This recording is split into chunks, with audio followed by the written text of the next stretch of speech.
Je vous salue, le Seigneur et Sauveur Jésus-Christ. Que le Seigneur vous bénisse. Amen. Amen. Et nous avons ce message et qui a pour titre « Une espérance glorieuse et bénie ». Et nous l'avons débuté dimanche dernier et nous poursuivons encore et avec ce message pour la consolation des bien-aimés et suite au décès de leurs proches en Jésus-Christ. Une espérance glorieuse et bénie. Donc, je vais lire le passage approprié pour cette prédication dans Jean 14, verset 1er à 4.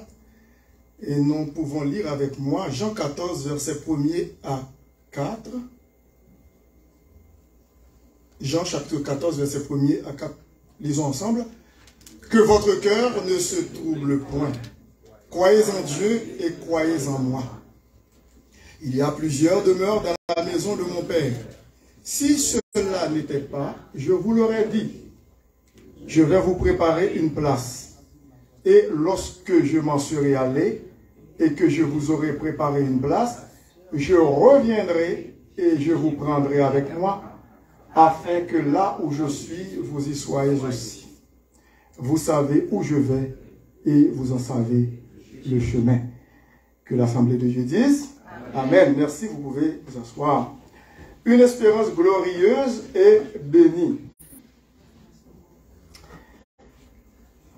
Jésus-Christ était en entretien avec ses disciples et disons que quelque temps avant sa mort, Jésus-Christ voulait à tout prix, comment dirais-je, réconforter, consoler et ses disciples qui étaient dans la tristesse. Vous savez bien que le maître va leur quitter. À ce moment-là, il y aura un vide, semble-t-il, qu'ils imaginaient dans leur vie. Donc, les disciples étaient dans la tristesse. Jésus-Christ voulait les rassurer pour leur faire comprendre qu'il sera toujours avec eux. Et cette espérance qui a été plantée dans le cœur de ses disciples est aussi la nôtre pour nous aujourd'hui, nous qui sommes les enfants de Dieu. Et lorsque nous avons un proche qui nous laisse dans le deuil, en Jésus-Christ, bien entendu, il n'y a pas lieu de désespoir comme les gens de ce monde. Donc, Jésus-Christ voulait rassurer ses bien-aimés en commençant ainsi que votre cœur ne se trouble point. Croyez en Dieu et croyez en moi. Et qu'est-ce qu'il voulait dire à ses disciples? C'est que ce n'est que nos revoir. Parce que bientôt, vous serez avec moi, dit Jésus-Christ, dans la gloire. Donc, Jésus-Christ est allé préparer une place pour ses disciples. Il est allé préparer une place pour chacun de nous, pour nous qui avons mis notre foi en Jésus-Christ. Et cette place, le grand architecte de l'univers, c'est Dieu lui-même. Il a dit, il y a plusieurs demeures dans la maison de mon Père. Il y a de la place, comme on dit, en masse. Et Jésus-Christ disait, si cela n'était pas, je vous l'aurais dit, puisque Jésus-Christ n'est pas un menteur. Si cela n'était pas, si ce n'était pas vrai, eh bien, il nous l'aurait dit que ce n'est pas vrai. Étant donné que Dieu ne peut pas mentir, comme dit la parole, il n'est pas un homme pour mentir. Tout ce qu'il dit, c'est vrai, et ses promesses ne sont jamais fallacieuses, elles sont certaines et véritables, elles sont dignes de foi, et c'est pour cette raison que nous devons croire en lui. Il y a plusieurs demeures dans la maison de mon Père. Beaucoup de place. Alors, je m'adresse aux gens qui ne connaissent pas encore Jésus-Christ. Est-ce que vous avez déjà assuré votre demeure au ciel après votre décès, votre mort? Il y a une invitation spéciale et toute particulière à quiconque n'a pas encore reçu Jésus-Christ dans son cœur comme son sauveur et Seigneur personnel. Cette place est là, elle est prête. Il y a plusieurs demeures dans la maison de mon Père. Si cela n'était pas, je vous l'aurais dit, je vais vous préparer une place. C'est Dieu lui-même qui parle, Jésus-Christ. Dieu fait homme dans la chair, le Dieu véritable, c'est lui qui parle, qui s'adressait aux disciples et à nous. Gloire à Dieu, nous sommes devenus enfants de Dieu par le Saint-Esprit. Mais s'il y a quelqu'un dans la salle qui n'a pas encore Jésus-Christ, c'est le temps de le faire avant qu'il ne soit trop tard. Et lorsque je m'en serai allé, c'est une certitude, nous allons voir plusieurs certitudes au cours de ce message. Et lorsque je m'en serai allé et que je vous aurai préparé une place, je reviendrai et je vous prendrai avec moi afin que là où je suis, vous y soyez aussi. Vous savez où je vais et vous en savez le chemin. Jésus parle de plusieurs demeures. Et cette expression désigne clairement le ciel. Il y a certains philosophes, ou peut-être en général, qui ne croient pas en Jésus-Christ, qui ne croient pas au ciel. Il y en a qui sont des athées, alors que ça n'existe pas, l'athéisme. Et qui pensent ou qui opinent qu'il n'y a pas de ciel.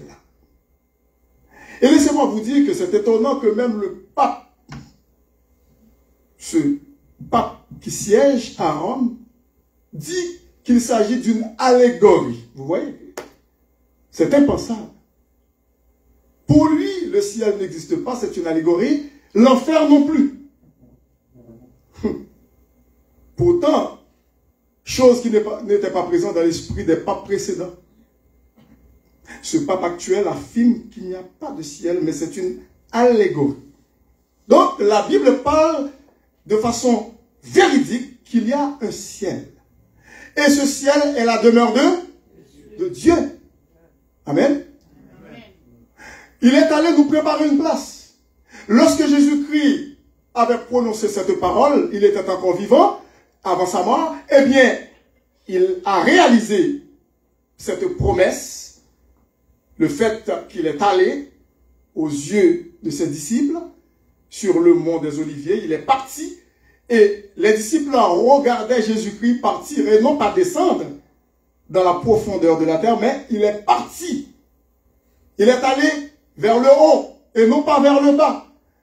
Les disciples étaient en train de regarder Jésus-Christ monter au ciel vers sa demeure éternelle, sa demeure céleste. Donc il veut dire, la demeure qu'il est allé nous préparer, c'est bel et bien au ciel. Amen. Amen. Et nous pouvons voir aussi dans Matthieu 6, verset 9, Jésus-Christ nous a appris à prier notre Père qui est aux cieux, qui est au ciel, et non pas sur la terre.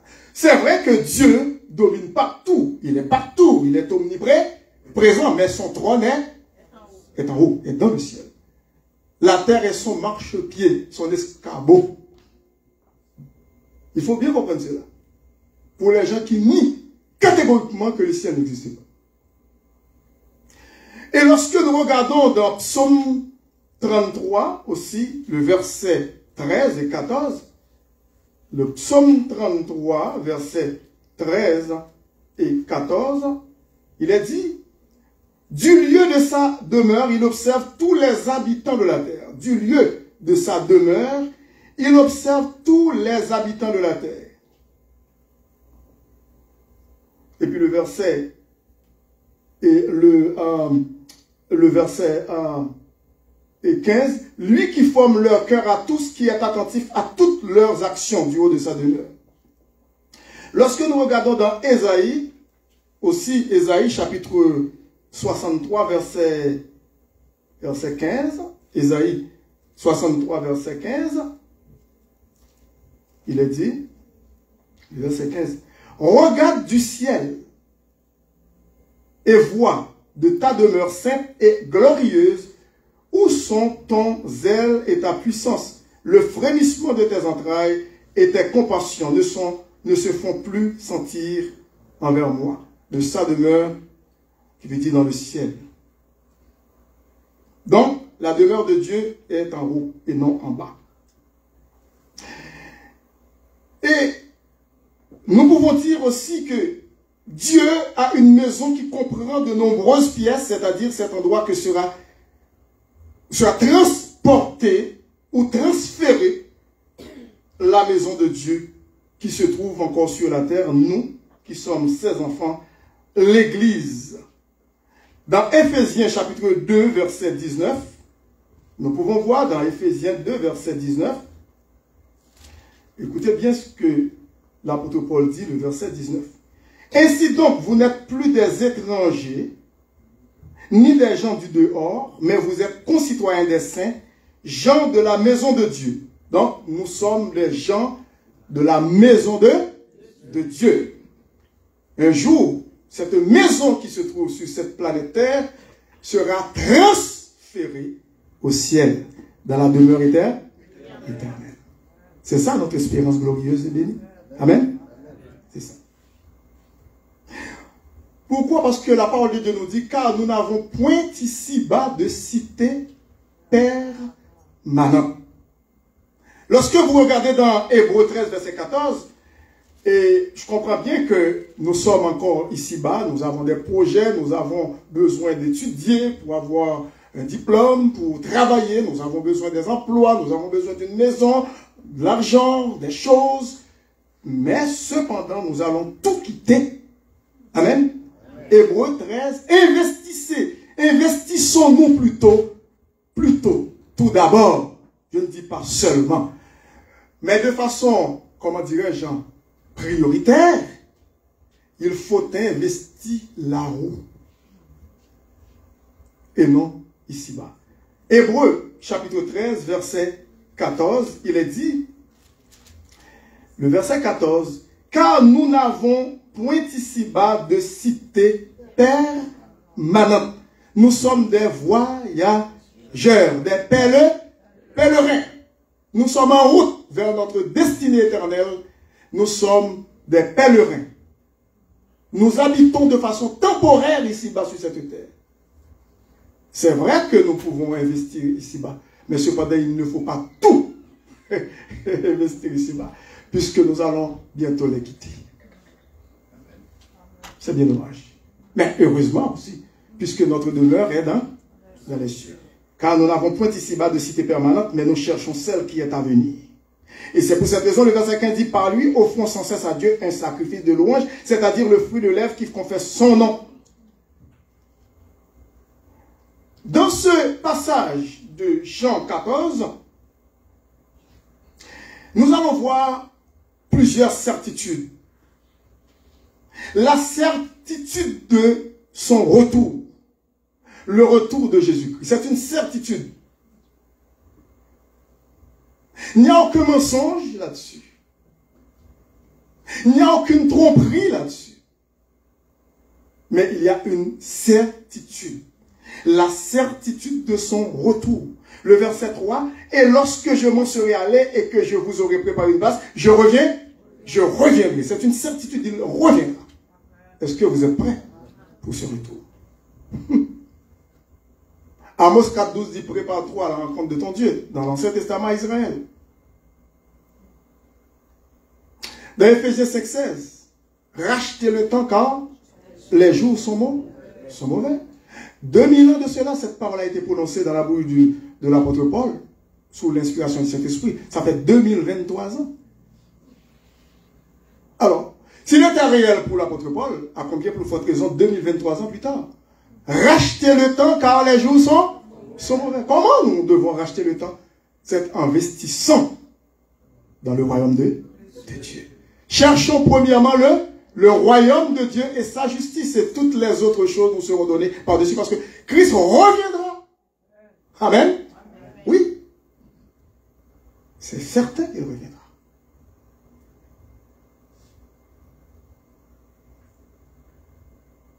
Lorsque nous regardons dans Matthieu chapitre 6, on voit, parfois nous faisons beaucoup de folie.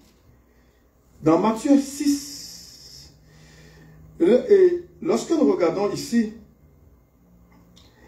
et au verset 19, Matthieu 6, verset 19 et 20, bon, jusqu'au verset 21, nous pouvons voir, ne vous amassez pas des trésors sur la terre, où la teigne, là où ils détruisent et où les voleurs percent et dérobent. Mais amassez-vous des trésors dans le ciel, où la teigne et la rouille ne détruisent point et où les voleurs ne percent ni ne dérobent. Car là où est ton trésor, là aussi sera ton cœur dans le ciel. Vivons sur la terre, mais notre cœur est où? C'est vrai.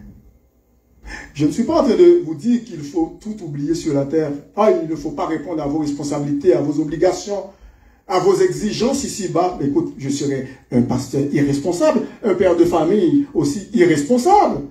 Non. Lorsque l'apôtre Paul dit dans Colossiens chapitre 3, verset 1er et suivant, là, regardez Colossiens chapitre 3, verset 1er et suivant, jusqu'au verset 4. Si donc vous êtes ressuscité avec Christ, cherchez quoi? Les choses d'en haut, où Christ est assis à la droite de Dieu. Et non pas les choses d'en bas, mais les choses d'en haut. Et puis il dit, où Christ est assis à la droite de Dieu. Affectionnez-vous, c'est-à-dire agrippez-vous. Attachez-vous fortement. Hein? Affectionnez-vous aux choses d'en haut et non à celles qui sont sur la terre. Pourquoi? Il y a un paradoxe quelque part ici au verset 3. Car vous êtes morts et votre vie est cachée avec Christ en Dieu. Un mort qui est vivant. Qu'est-ce que ça veut dire? Car vous êtes morts et votre vie. C'est parce que le jour que nous avons mis notre foi en Christ, nous avons reçu Jésus-Christ dans notre cœur comme notre sauveur et Seigneur personnel, c'est plus notre vie. C'est la vie de Christ qui vit en nous. Et au point que l'apôtre Paul pouvait dire dans Galates 2:20, j'ai été crucifié avec Christ et si je vis, ce n'est plus moi qui vis, c'est Christ. Voilà qui vit en moi. C'est la vie de Christ qui vit en moi. Et puis c'est Christ qui contrôle toute ma vie. C'est lui qui est le boss. C'est lui qui est le patron. C'est lui qui est le Seigneur. C'est lui qui est le roi de ma vie. Est-ce que vous êtes là avec moi? Écoute, il ne faut pas se contenter d'avoir un résident dans notre vie. Mais il faut avoir le roi de notre vie. Nous pouvons être un résident au Canada, ayant la citoyenneté, mais nous ne sommes pas le Premier ministre. Jésus-Christ n'est pas seulement un résident, mais il est un président. Est-ce que vous voyez la différence? C'est lui qui préside notre vie. Ne faisons pas seulement de Jésus-Christ un simple résident dans notre vie. Non. Il doit être le président. Il est à la fois résident et président. C'est lui qui préside. Il est le roi des rois, le Seigneur des seigneurs. Et lorsqu'il nous dit, si donc vous êtes ressuscité avec Christ, cherchez les choses d'en haut, où Christ est assis à la droite de Dieu, affectionnez-vous aux choses d'en haut. Écoute, l'apôtre Paul n'était pas en train de dire, sous l'effet de l'alcool, tout oublier ici, il faut tout oublier ici-bas. Seulement portez-vous en haut. Non, c'est pas vrai. Mais c'est la priorité au ciel, aux choses d'en haut. Il rejoint Jésus-Christ dans Matthieu 6, 33. Cherchez premièrement. Vous voyez, premièrement. S'il y a un premièrement, c'est qu'il y a un secondement. Amen. C'est aussi simple que cela. C'est aussi simple que cela. Quand vous êtes mort et votre vie est cachée avec Christ en Dieu, quand Christ, votre vie, paraîtra, alors vous paraîtrez aussi avec lui dans la gloire. C'est l'aimant, c'est comme un aimant. Quand Christ paraîtra dans la gloire, eh bien, quand Christ paraîtra, comme ça nous paraîtrons aussi. Il y a cette certitude que Christ reviendra. Il n'a jamais menti. Il ne mentira jamais. il reviendra. Christ s'en est allé au ciel, il quitterait la présence de son Père pour venir chercher son Église. Alléluia. Ses disciples aussi le savaient, pour les amener au ciel, dans sa patrie, dans leur patrie. La deuxième certitude, c'est l'enlèvement de l'Église. Si vous ne croyez pas dans l'enlèvement de l'Église, il y a un grand problème. Tout d'abord, la certitude que Christ reviendra. Chaque fois qu'un enfant de Dieu est parti pour la gloire, pour l'éternité, pour sa patrie céleste, c'est Christ qui est revenu le chercher. Sa place est prête. Mais il y a ce qu'on appelle l'enlèvement de l'Église. Cet enlèvement général de tous les croyants en Jésus-Christ. Toutes les chrétiennes et chrétiens en Jésus-Christ. Tous les enfants de Dieu. Morts en Christ seront ressuscités et les gens qui sont vivants en Jésus-Christ, qui ne connaîtront pas la mort, ils seront transformés pour aller à la rencontre du Seigneur dans les airs. 1 Thessaloniciens 4. Vous pouvez lire à partir du verset 13 la consolation que cette parole a apportée à des bien-aimés qui sont disparus, qui sont morts. Et puis les chrétiens de Thessalonique pleuraient et leurs proches, ils pensaient que peut-être c'est perdu, ils ne les verront plus jamais. Mais l'apôtre Paul disait dans 1 Thessaloniciens chapitre 4, écoutez bien, à partir du verset 13, nous ne voulons pas, frères et sœurs, que vous soyez dans l'ignorance au sujet de ceux qui dorment, c'est-à-dire qui sont morts, parce que l'apôtre Paul veut faire comprendre que le chrétien n'est pas mort vraiment, mais il dort. C'est une réalité. Hein? Nous ne voulons pas, frères et sœurs, que vous soyez dans l'ignorance au sujet de ceux qui dorment, afin que vous ne vous affligez pas comme les autres qui n'ont point Jésus-Christ. C'est ça, qui n'ont point d'espérance. Jésus-Christ. C'est pour cette raison que lorsque nous allons dans des funérailles chrétiennes, des proches qui sont morts en Jésus-Christ, qui dorment, d'après la Bible, c'est vrai que nous avons le droit, d'après la Bible, de pleurer. Nous avons le droit, à un certain point, de pleurer. Et non pas de rouler par terre, comme si c'était des gens sans espérance. Non. On peut pleurer. On a le droit, d'après la parole de Dieu, de pleurer sur nos proches décédés. En Jésus-Christ, on a le droit. Mais nous pouvons nous consoler de l'autre côté parce qu'un jour, nous les reverrons. Dans la gloire.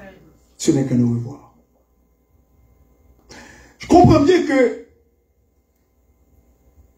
ce serait quand même difficile d'accepter quelqu'un, un proche qui est mort sans Christ. Là, je comprends bien votre désarroi, votre désespoir. Écoute, je comprends bien ça. Personne ne peut vous arrêter à pleurer ou, écoute, à gesticuler parce que vous ne les reverrez plus jamais.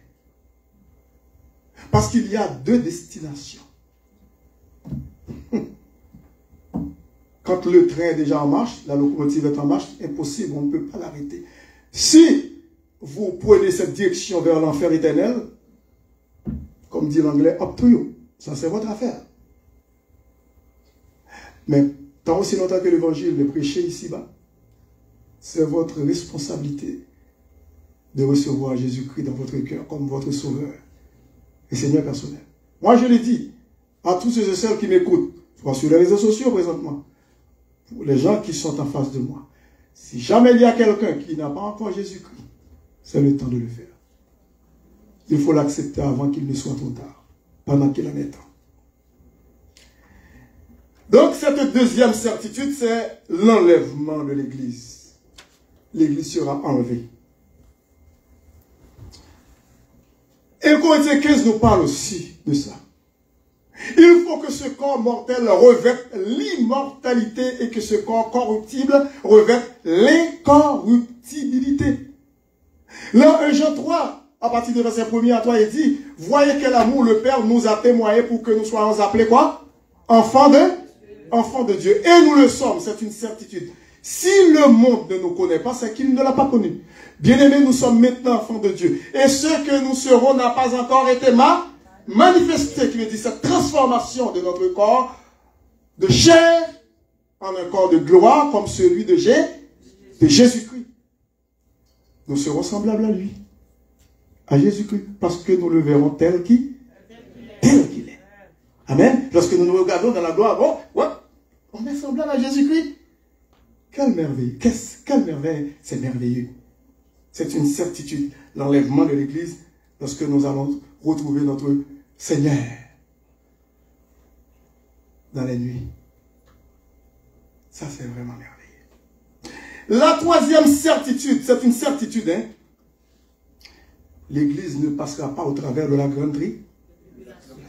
Vous n'êtes pas content? Amen. La grande tribulation qui va venir dans ce monde pour éprouver les habitants de la terre.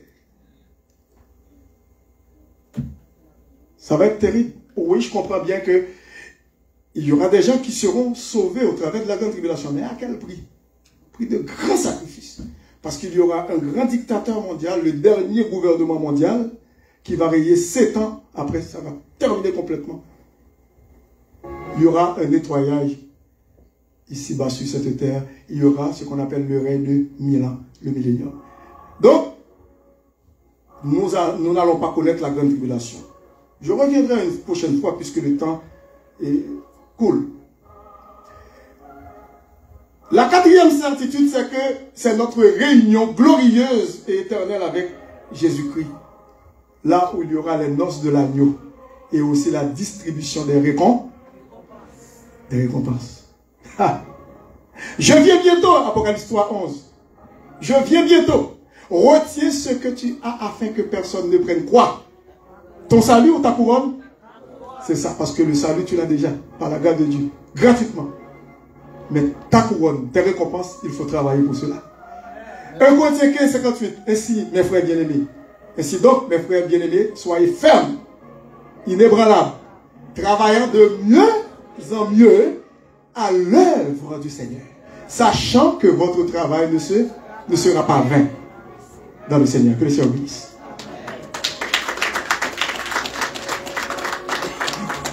Je vais faire une toute prière. Pour les gens qui n'ont pas encore Jésus-Christ, ils peuvent répéter après moi pour recevoir Jésus-Christ comme le seul et l'unique Seigneur et Sauveur. Père Saint, je te demande pardon pour mes péchés. Je marchais dans la désobéissance contre toi, dans la rébellion contre toi. Et j'ai appris de ta parole que tu as envoyé ton Fils unique Jésus mourir pour moi sur le bois infâme de la croix. Il a versé son sang précieux pour me donner la vie éternelle, pour effacer la dette de mes péchés, pour me laver. Je te demande pardon pour ma rébellion, pour mon incrédulité. Maintenant, Seigneur Jésus, je te reçois dans mon cœur comme mon Sauveur et Seigneur personnel. Entre dans ma vie, fais de moi un enfant de Dieu par ton Saint-Esprit pour l'éternité. Amen. Et cette prière que vous venez de faire avec moi, si vous êtes sincère, sachez bien que vous venez de devenir enfant de Dieu. Vous venez d'entrer dans une famille spirituelle, la famille de Dieu. Vous êtes enfant de Dieu pour l'éternité. Père Saint, nous te remercions pour ce moment passé dans ta sainte présence. Merci pour tout ce qui a été fait, pour l'école du dimanche qui a eu lieu, l'enseignement de ta parole. Merci pour ce beau culte d'adoration, le temps de louange, les offrandes qui ont été recueillies pour l'avancement de ton règne, pour les requêtes qui ont été montées vers toi, pour le message de ta parole. Nous te prions, Père Saint, de nous aider à comprendre cette parole et aussi à la mettre en pratique afin de vivre une vie de victoire pour ta gloire sur le péché, sur toutes ses formes, sur le diable, sur le monde et sur la chair, d'être prêt pour l'enlèvement de l'Église, pour aller dans la gloire pour l'éternité. Nous t'en prions ainsi avec le pardon de nos péchés dans le nom précieux de ton Fils Jésus-Christ. À lui seul soit la gloire dès avant tous les siècles et maintenant et au siècle des siècles. Amen. Amen. Que le Seigneur bénisse. C'était votre serviteur, pasteur Jean, le véritable jeune, qui vous dit au revoir et à la prochaine. Bonne semaine avec le Seigneur.